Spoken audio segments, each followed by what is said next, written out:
Success आपको कभी सिखाती नहीं, it's always the failure that teaches you. मैं सोचता हूँ यार ये नहीं किया होगा अच्छा, मुझे लगता है कि ये जरूरी था और अच्छा हुआ वो। नजीर साहब बहुत सीनियर राइटर हैं और उन्होंने बहुत काम किया हुआ है और बहुत अच्छा काम किया, लेकिन उनके स्टेटमेंट से मैं बिल्कुल भी अग्री नहीं करता। कोई भी इंसान जिंदगी में सीधे शाहरुख खान नहीं बने, ना ही सीधे अमिताभ बच्चन। पहले भी आर्टिस्ट कुमार के टाइम से ज्यादा बेटे, तभी तो आर्टिस्ट ने बंगले बनाए ना। तो एपिसोड हम करेंगे and we would love for you figure out sir. मुझे बस ये लगता है कि जो जेन ज़ी है, I am never been a part of that space, तो this is a good space to be. देखिए राधा कृष्ण की वैसे बहुत सारी कंपनियां हैं और उनके बड़े-बड़े एग्जांपल्स हैं। तो जल्दी साथ चलती है इतने लोग जो इनोसेंट लाइव्स हैं वो जा रही हैं। लास्ट कैरेक्टर मैं चाहूंगा कि आगे भी इसी तरह के आइकॉनिक कैरेक्टर्स क्रिएट करता रहूं। Hi guys, you are watching punjabkesari.com। और कहीं ना कहीं अपने लाइफ में बहुत उतार चढ़ाव देखने के बाद स्पोर्ट्स पे अपना ज्यादा भार रखा, उसके बाद एक मॉडल बने, मॉडल के बाद एक्टिंग की दुनिया में कदम रखा और धीरे धीरे लाइफ आगे बढ़ती गई और सुधांशु पांडे वो एक चेहरा बन गया जो हर किसी के जुबान पर नाम आने लग गया। और धीरे धीरे आपने कहीं ना कहीं अपनी लाइफ जर्नी को जिस तरीके से आगे बढ़ाया है, बैंड ऑफ बॉयज हो या फिर आप अनुपमा के वनराज शाह हो या हाल ही में जो आप एक नए शो ट्रेटर्स में हमें नजर आ रहे हैं, मतलब कहीं ना कहीं आपके लाइफ में जो काम आपके हाथ में आया है वो कहीं ना कहीं ऑडियंस ने हमेशा पसंद किया है। अपने काम को लेकर आपने कभी गलत डिसीजन नहीं लिया और ऑडियंस ने आपको हर अंदाज में अपनाया। इस प्यार और ये जो सपने थे इन सभी के लिए क्या कहना चाहेंगे?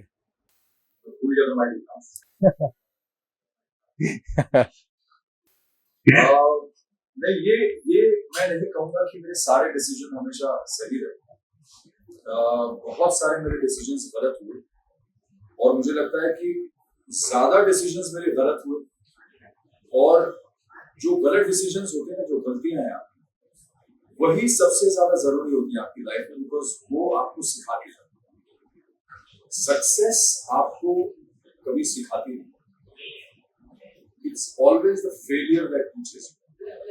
तो जब भी कोई गलत डिसीजन आप लेते हैं या कोई डिसीजन लेने के बाद आप फेलियर फेस करते हैं, तो वही आपको काफी सिखाता है, वही आपको ये समझाता है कि क्या नहीं करना चाहिए या क्या चीज नहीं करने से आप सही दिशा में जा सकते हैं।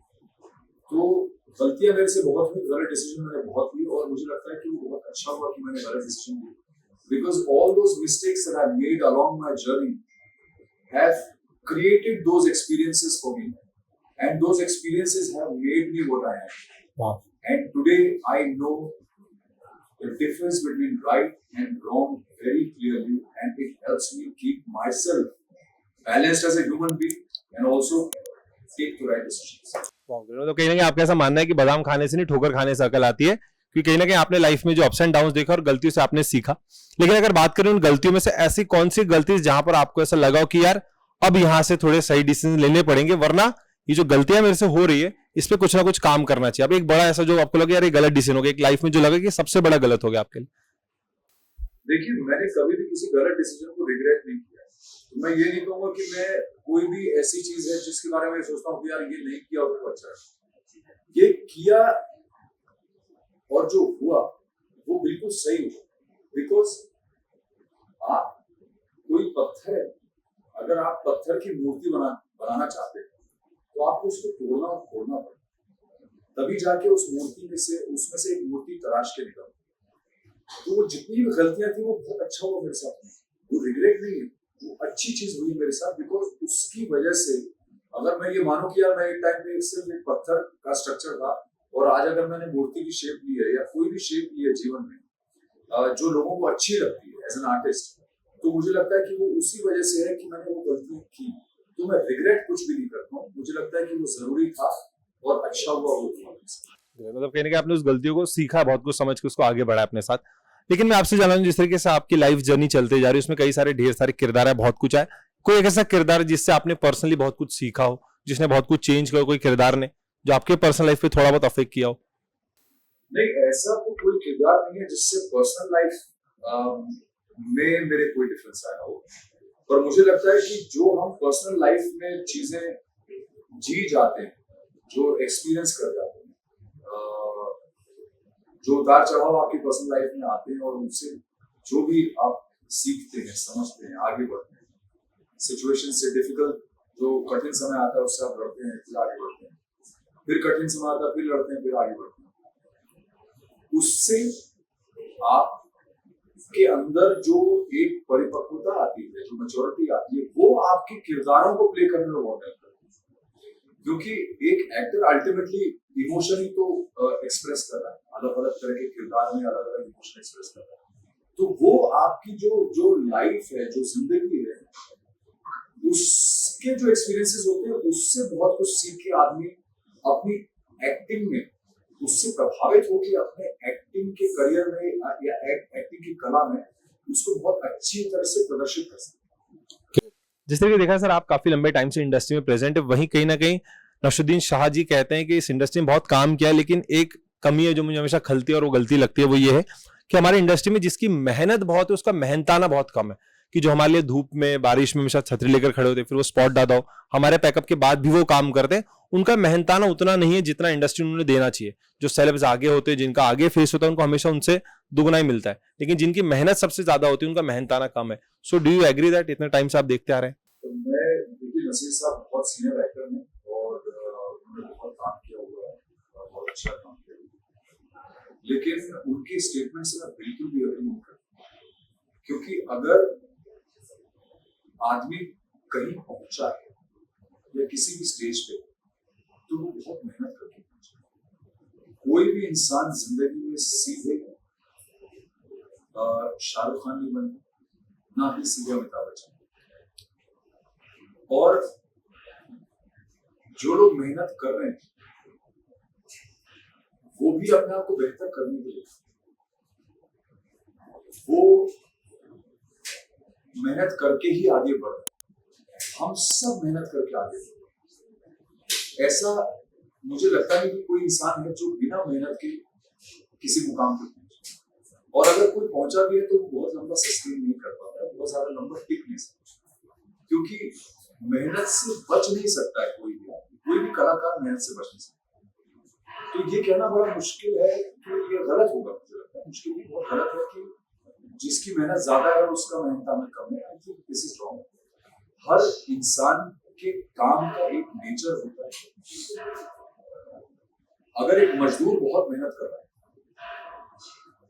तो उसके काम का नेचर वो है कि भाई वो अगर ईट ढो रहा है तो उसका एक पे पैकेट जो है वो तय किया है कि भाई ये आपकी मेहनताने की जो कीमत है वो ये है। एक एक्टर की जो कला है वो जब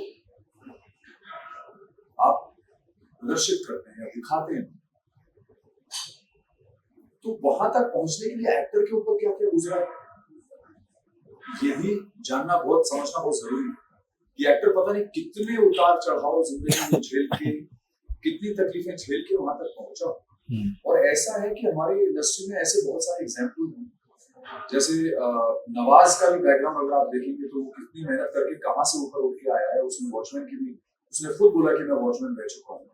तो ऐसी ऐसी जिंदगी जी के लोग पहुंचे हैं। इरफान खान साहब थे, उन्होंने कितनी मेहनत की है, वो भी कहाँ से कहाँ आए। बच्चन साहब ने कितनी मेहनत की है, एक बार ऑलमोस्ट लाइफ और डेथ वाली सिचुएशन से निकल के आए, फिर भी वो वापस आए। तो क्या वो मेहनत नहीं? लेकिन ये कहना कि एक्टर जो आगे रहता है उसका मेहनताना ज्यादा होता है और जो ज्यादा मेहनत करते हैं उनका मेहनताना कम होता है, आई थिंक ये बहुत ही गलत परसेप्शन है और इस तरह की नैरेटिव को हमको बिल्कुल भी सपोर्ट नहीं करना चाहिए। मुझे लगता है ये गलत है। जिस तरीके से आपने कहा, अगर इस बात को कंटिन्यू करते देखा जाए तो अजय देवगन जी भी एक बात कहते हैं कि अभी वैनिटी वैन आ गया, अभी मेकअप मैन आ गया, सब हमारे साथ आते। पहले ऐसा दौर हुआ करता था कि घर से जो हम बाल सेट करके आए वो सेट पर आकर एक बार मिरर में देख लिया और हमने शूट शुरू कर दिया। लेकिन आज वैनिटी वैन आ गई है, पहले ऐसा कुछ हुआ नहीं करते थे कि कमरा होता जो वहीं सब एक दूसरे के साथ चेंज कर लिया करते थे। बट अब जो पहले एक्टर 1.25 लाख रुपए लेते थे वो करोड़ से 15 करोड़ सब हाईएस्ट रिकॉर्ड पर चले गए। बट जो मेहनत, जिस तरीके से मेहनताना की बात कर रहे हैं, वो कहीं ना कहीं वो तबका अभी भी उतना ही डाउन, उनको उतनी पैसे नहीं मिल रहे, जबकि प्रोडक्शन के पास उतना पैसा आ रहा है, फिल्म हिट हो रही है, आर्टिस्ट के पेमेंट्स बढ़ चुके हैं, चीजें अवेलेबल हो चुकी है, लेकिन वो जो तबका है जो हेल्प करा, आज भी जो मजदूर के तौर पर कहलाया जाता है, जो स्पॉट दादा हुआ करते हैं, उनका वो प्रॉपर मनी उन तक नहीं पहुंच रहा जितना उनको देना चाहिए, ऐसा लगता है। देखिए, मैं इस बात से सहमत पूरी तरह से नहीं, क्योंकि मुझे मालूम है कि आज से 25 साल पहले जो स्पॉट बॉयज को या उनको मिलता था, एज अपोज टू दैट आज उनके जो पर डेज हो गए हैं वो करीब 4 गुना 5 गुना ज्यादा हो गए, क्योंकि मैं भी अपने स्टाफ को पैसा देता हूँ। जितना आज देता हूँ और जितना मैं 25 साल पहले देता था, उसमें जमीन आसमान का फर्क है। और जैसे जैसे इंडस्ट्री इवॉल्व हो रही है, जैसे जैसे पैसा बढ़ रहा है, वैसे वैसे, और इनकी एसोसिएशंस भी हैं आज की डेट में, तो एसोसिएशंस भी काफी एक्टिव हैं इस मामले में, और वो लोग ये निर्धारित करते हैं कि मेकअप आर्टिस्ट को कितना पैसा मिलना चाहिए, स्पॉट बॉय को कितना मिलना चाहिए, स्टंटमैन को मिलना चाहिए। एक चीज डेफिनेटली मैं मानता हूँ कि हमारी एसोसिएशंस को, हमारी इंडस्ट्री को करनी चाहिए। इंश्योरेंस सिर्फ उनकी ही नहीं, उनके फैमिलीज की भी सिक्योरिटी होती है, तो मुझे लगता है इंश्योरेंस पे डेफिनेटली काम करना चाहिए। जहां तक सैलरी की बात है, मैं इस बात से सहमत नहीं हूँ कि ऐसा उनकी सैलरीज में इंप्रूवमेंट हुआ, सबकी सैलरी में इंप्रूवमेंट हुआ है। बिजनेस जैसे जैसे ग्रो करता है, वैसे वैसे हर जगह पे पैसा बढ़ता है। आर्टिस्ट तो शुरू से ही ज्यादा रहे, ऐसा तो है नहीं कि एक टाइम पे आर्टिस्ट भी बहुत कम लेते थे और मेकअप आर्टिस्ट एक वो लेते थे। पहले भी आर्टिस्ट दिलीप कुमार के टाइम से ज्यादा लेते थे, तभी तो आर्टिस्ट ने बंगले बनाए ना, मेकअप आर्टिस्ट ने नहीं बनाया ना बंगले। तो वो डिस्पैरिटी तभी से।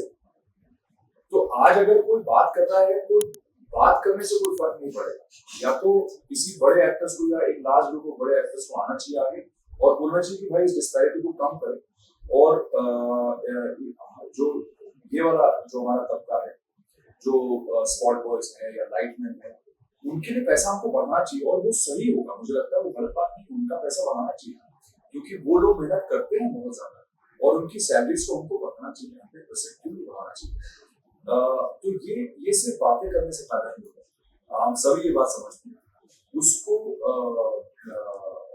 डेफिनेटली कुछ बड़े नाम जो है, इन्फ्लुएंशियल नाम, उनको साथ में आके कोई पॉलिसी ऐसी निकालनी चाहिए जिससे उनको फायदा मिल सके। मेकअप आर्टिस्ट, हेयर स्टाइलिस्ट आज की डेट में बहुत पैसा ले रहे हैं, बहुत अच्छा कमा रहे हैं वो लोग, तो उनकी सैलरीज में आप ये नहीं कह सकते कि वो लोग किसी तरह से कम।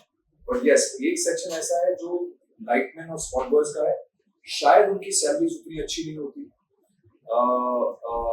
और उनको बढ़ाने के लिए आई थिंक कुछ लोग, अगर इंडस्ट्री में जो इन्फ्लुएंशियल लोग हैं, अगर वो आगे आके वही कुछ पॉलिसीज बनाएंगे तो डेफिनेटली फाइन। मतलब कहीं ना कहीं एक नया चेंज आ सकता है पॉलिसी से और इंश्योरेंस से, बिल्कुल सही कहा आपने। लेकिन मैं एक चीज आपसे जानना चाहूंगा, जिस तरीके से आपने टाइम दिया, सब देख रहे हैं, आप एक मल्टी टैलेंटेड पर्सन है, आप एक पोएट है, आप एक राइटर है, आप एक एक्टर, एक प्रोड्यूसर है, और आप अच्छा गा भी लेते हैं, डांस भी आपका काफी अच्छा, थोड़ा बहुत मैं जितना जानता हूँ थोड़ा बहुत देखा है मैंने कहीं ना कहीं छुपके छुपके।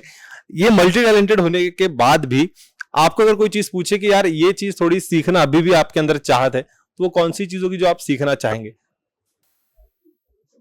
मैं अपने वेदों की पढ़ाई करना चाहूंगा और हमारे जो वेद हैं, शास्त्र हैं, पुराण हैं, उन सब के बारे में ज्यादा जानना चाहूंगा, सीखना चाहूंगा। आई थिंक वही सीखना चाहूंगा।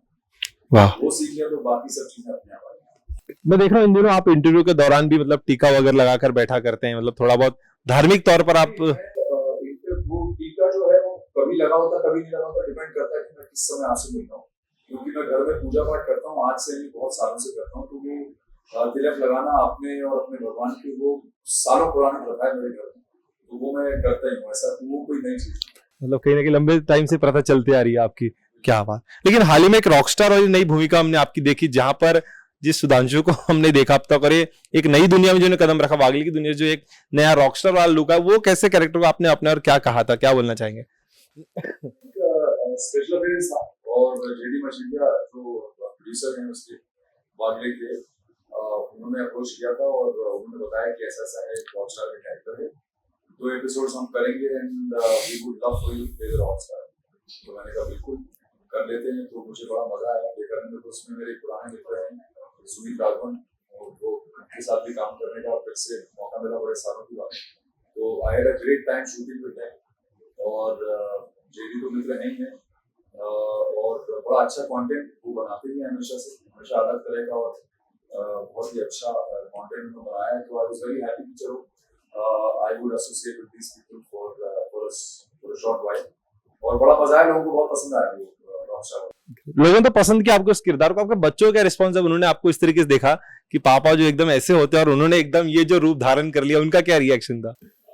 सरप्राइजिंगली उनको भी अच्छा लगा, मतलब वो एक्चुअली देखते नहीं है, बट उन्होंने जो फोटो देखी मेरी लोग की, वो they were quite surprised to see me like that. वाह, this is interesting and it looks good और ग्रेट। अगर बात करें रिसेंट ट्रेलर की बात करेंगे तो उस शो के बारे में अगर हम पूरा अगर जानना जाए तो शायद समय कम पड़े, लेकिन जो फिलहाल मैं जितना देख रहा हूँ, कहीं ना कहीं एक बात मेरे को बहुत अच्छी लगी आपकी इन दौरान जो मैंने देखा कि आपने कुछ पॉइंट को जो नोटिस करते हुए अपने सोशल मीडिया के दौरान उसका सही इस्तेमाल करते हुए जो लोगों तक से एक संदेश पहुंचाया, जहां पर जो पूर्वा करके जो एक इन्फ्लुएंसर है जिन्होंने आशीष को आशीष कहा जाकि वो एक बहुत सीनियर एक्टर जो आपने एक आवाज उठाई, और हम ऐसे कई क्लिप्स देखते भी, और नॉट वो शो के अलावा आज भी हम देख रहे हैं कि रियल लाइफ में भी कई ऐसे सीनियर्स एक्टर्स हैं जिनको वो जगह नहीं मिल रही है, और आज के इन्फ्लुएंसर्स जो हाल ही में कदम रखने जा रहे हैं वो उनकी इज्जत नहीं कर रहे, उनको उनकी वैल्यू नहीं पता। उसके लिए आपने एक आवाज उठाई थी, उस पर क्या स्टेटमेंट रहेगा आपका?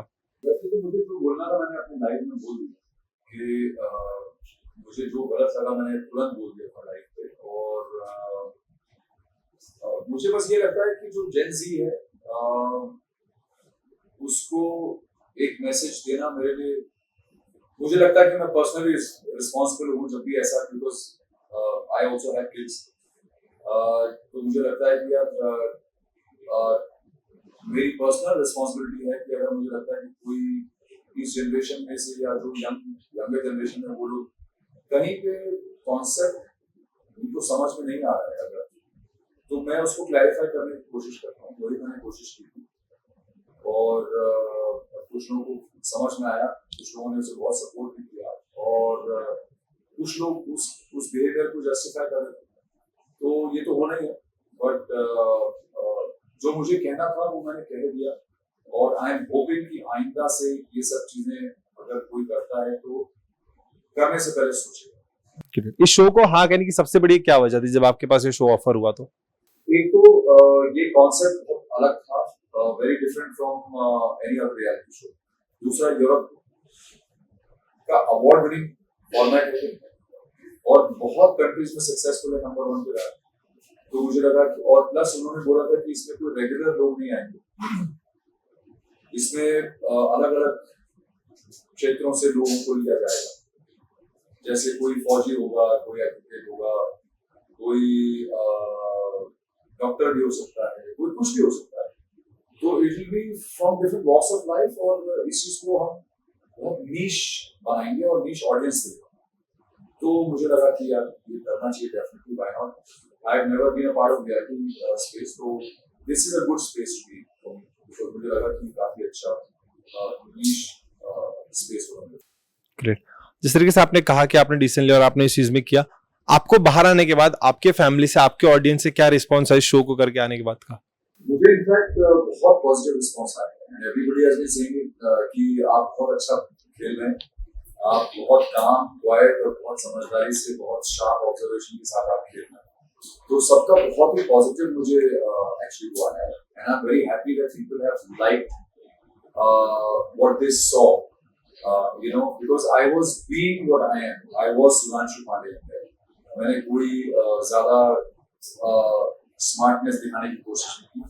I was just my real self, which is calm, quiet, peaceful, and that's it. और वो लोगों को बहुत अच्छा लगता है। पिछले शायद मैं 1-2 साल से जितना सर आपको जानता हूँ, कहीं ना कहीं आप में एक सादगी मुझे सबसे पहले झलकती है, और जिस तरीके से आपने कहा काम, शांत, पीस हो तो आपके अंदर है ही।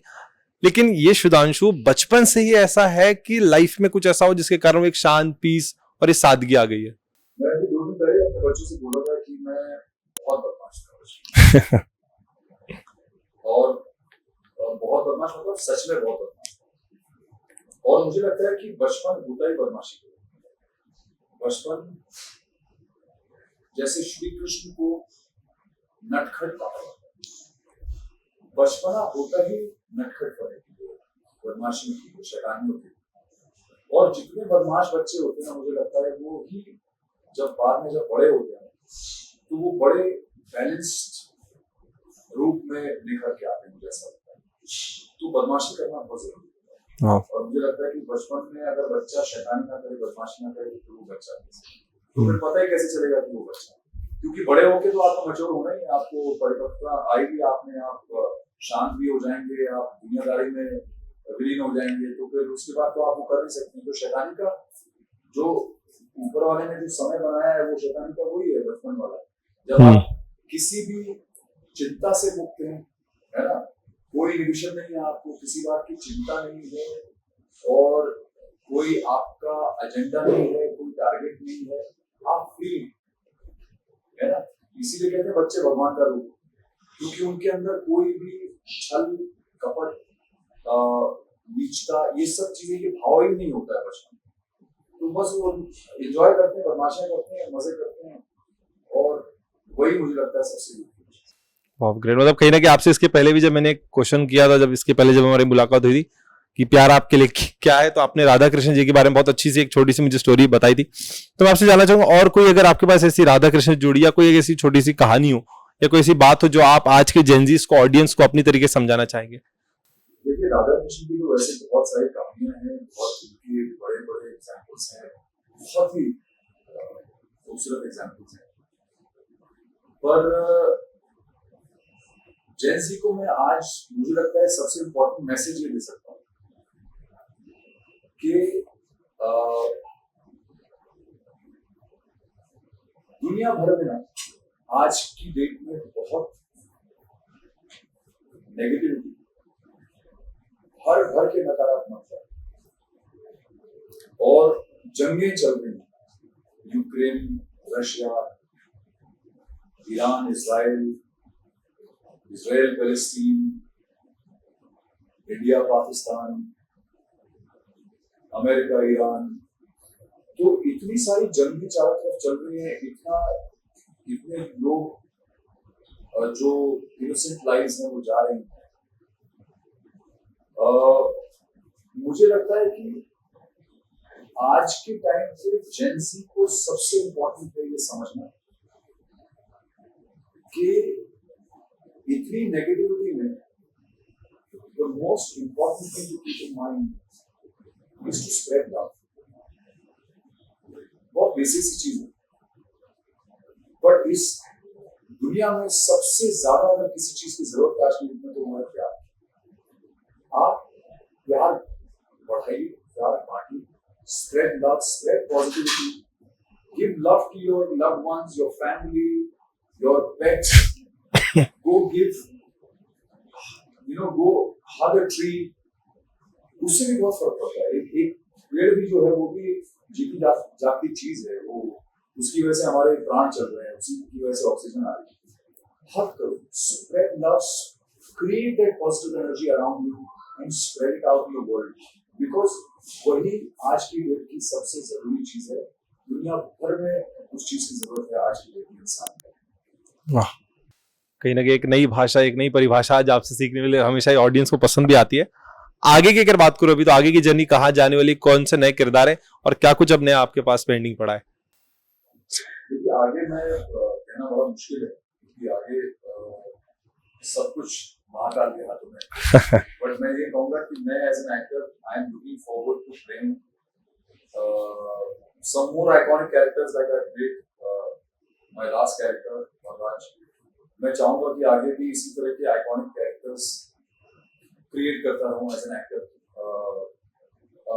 एक्टर का काम है मेहनत करना, एक्टर का काम है अपने किरदार में जान फूकना, और वही मैं चाहूंगा कि आगे मैं अपने जो भी रोल्स करूं या जो भी किरदार कैरेक्टर्स प्ले करूं उसमें जान फूकता रहूं, और वो भी ऐसी आइकॉनिक हो जाए और लोग मेरे किरदारों से अटैच होते हैं जैसे। वाह, ग्रेट। आप रियलिटी शो में आगे नजर आएंगे? आपको क्या एक्सपीरियंस है यहाँ से? Not so soon right now, I don't think. अभी मैंने एक ही किया है, बड़ी मुश्किल से डिसीजन लिया था, बट अनलेस कोई और ऐसा यूनिक कॉन्सेप्ट आया तो बात अलग है, बट अभी फिलहाल के लिए I think I am done with the reality show. Great. जाते जाते बस मैं आपसे आखिरी सवाल एक ये जानना चाहूंगा, जिस तरीके से आपने जेनजीज के लिए एक मैसेज दिया और बहुत कुछ सारी चीजें बताई, लेकिन मैं जिस तरीके से आपकी जर्नी देखते आ रहा हूँ, मतलब बहुत सरल लाइफ आप जीते आ रहे, कोई ज्यादा सी कंट्रोवर्सी नहीं, कुछ नहीं, अपनी लाइफ अपने काम के हिसाब से आप जीते आ रहे हैं। अगर आपको लाइफ में एक बहुत अच्छी सबक या सीख मिली होगी तो किस व्यक्ति से मिली होगी या किस इंसिडेंट से मिली होगी, क्या बताना चाहेंगे? देखिए मेरी लाइफ जो है ना has been full of ups and downs. कभी कभी कुछ लोगों को कोई एक सबक ऐसा होता है जो जिंदगी बदल देता है। मेरी जिंदगी में बहुत सारे ऐसे एक्सपीरियंसेस रहे हैं जो आए और गए, और हर एक्सपीरियंस के साथ मेरे जीवन में बदलाव आते हैं। तो मुझे ऐसा लगता है कि जीवन जो है, जीवन एक ऐसी चीज है जो आपको सिखाती रहती है। आपके एक्सपीरियंस आपको सिखाते हैं। तो आपको सिर्फ मानसिक रूप से ओपन रहना चाहिए, खुला रखना चाहिए अपना मन कि यार जीवन में जो भी चीज होगी, जो चीज आएगी, जैसा भी समय आएगा, मुझे कुछ ना कुछ सिखा के जाएगा। तो आप अपने जीवन से सीखते रहिए, और मुझे लगता है कि जीवन आपको हमेशा सिखाता है। ऐसा नहीं कि कोई एक चैप्टर आया, एक सीखे और उसके बाद आप महात्मा बुद्ध हो गए, ऐसा नहीं। आप जीवन एक ऐसी चीज जो आपको हर मोड़ में कुछ ना कुछ सीख, कोई ना कोई नया चैप्टर आपको सिखा देता है। हाँ, ग्रेट। लास्ट में ऑडियंस के लिए क्या कहना चाहेंगे जिन्होंने आपको प्यार दिया और ये सारी जो चीजें आपको आज आपके पास आती है, हर चीज को आपको प्यार देते हैं, उसके लिए क्या बोलना चाहेंगे? आप सभी मेरे लिए बहुत बड़ी कृपा है भगवान की। आपका जो प्यार है वो इतना भर भर के मुझे मिला है और मिलता रहा है, और मुझे लगता है कि मैं जितना भी धन्यवाद कहूँ उतना कम है। और मैं इसीलिए हर सुबह रोज उठ के सबसे पहले महाकाल का धन्यवाद करता हूँ, बिकॉज मैं जो भी हूँ आप लोगों की वजह से हूँ, और आगे भी जो भी मैं करना चाहता हूँ वो इसीलिए करना चाहता हूँ ताकि आप लोगों का प्यार से। ग्रेट, बहुत बहुत शुक्रिया सर आपका कीमती समय देने के लिए। मैं चाहूंगा कि आगे भी आपके ऐसे बड़े प्रोजेक्ट और हम इसी तरीके से चीजें अभी आपकी आगे बढ़ जाए और हम भी आगे बढ़ जाए।